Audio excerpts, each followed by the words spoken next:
Basically আজকে যখন অবস্থান চলছিল, বাইরে এসি চলছিল, অবস্থান চলছিল, তখন আমাদের স্টাফেদের সাথে প্রথমত একটি সন্ধ্যে 6টা সাড়ে 6টা নাগাদ একটা গন্ডগোল বাঁধে। তখন তৃণমূল শিক্ষাবন্ধু সমিতি সেটার লোকজন বাইরে অপেক্ষা করছিল। তারা আমাদের প্রথমে স্টুডেন্টদের উপর ঘুষি লাথি ইত্যাদি চালায় এবং বলে যে তোরা বাইরে তোদেরকে দেখে নেব। সেই মোমেন্ট থেকে আরও স্টুডেন্টরা আসে যাতে ওই আন্দোলনকারী ছাত্রদেরকে প্রোটেকশন দেওয়া যায়। তো সেখানে আরও বড় করে আকারে আন্দোলনটা শুরু হয় এবং ভিসির এগেনস্টে মানে আমাদের বলা যে আমাদের পাবলিক স্টেটমেন্ট করুন। আমাদের এইটাই দাবি ছিল যে ভিসি আমাদেরকে পাবলিকলি এসে কথা বলুন, এইটাই দাবি, আর কোনো দাবি নেই। ভিসি আমাদের সাথে কম্প্রোমাইজ করতে রাজি হন না। ভিসি বলেন যে আমাকে বের করার জন্য রাত 9টা নাগাদ ভিসি বলেছিলেন এটা, যে তোমরা যদি এখানে না থাকো তাহলে আমি 9টার মধ্যে পুলিশ তোমাদেরকে সরিয়ে দেবো, এখান থেকে বের করে দেবো। আমাদের যেটা ছিল গেটের সামনে অধিকাংশ মেয়েরা বসেছিল, হ্যাঁ গেটের এইখানটাতে মেয়েরা বসেছিল এবং তার পাশে বাকিরা। সেক্ষেত্রে যেটা হয় যে ওই আমরা হঠাৎ দেখি দুদিক থেকে অরবিন্দ ভবনের দুদিক থেকে দুটো পুলিশের ওয়েভ আসছে। হ্যাঁ, কোনো উর্দিধারী পুলিশ না, কিন্তু এরা ছিল সাদা সিভিল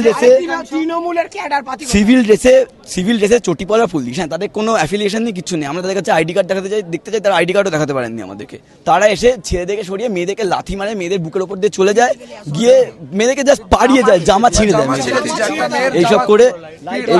এবং সবচেয়ে বড় ব্যাপার অরবিন্দ ভবনে লাইট অফ হয়ে যায়।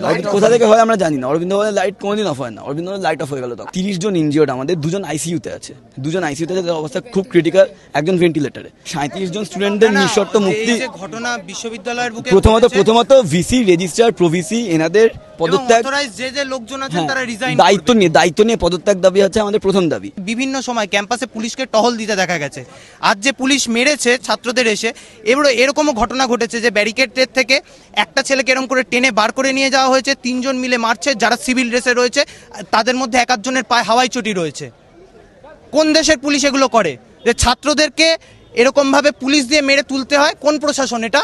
আমি যখন ছিলাম ওখানে তখন দেখলাম সব পুলিশ চলে আমাদের ওপরে চার্জ করেছে, মেয়েদের ওপরে চটি খুলে মুখে মারা হয়েছে, জামা ছিঁড়ে দেওয়া হয়েছে।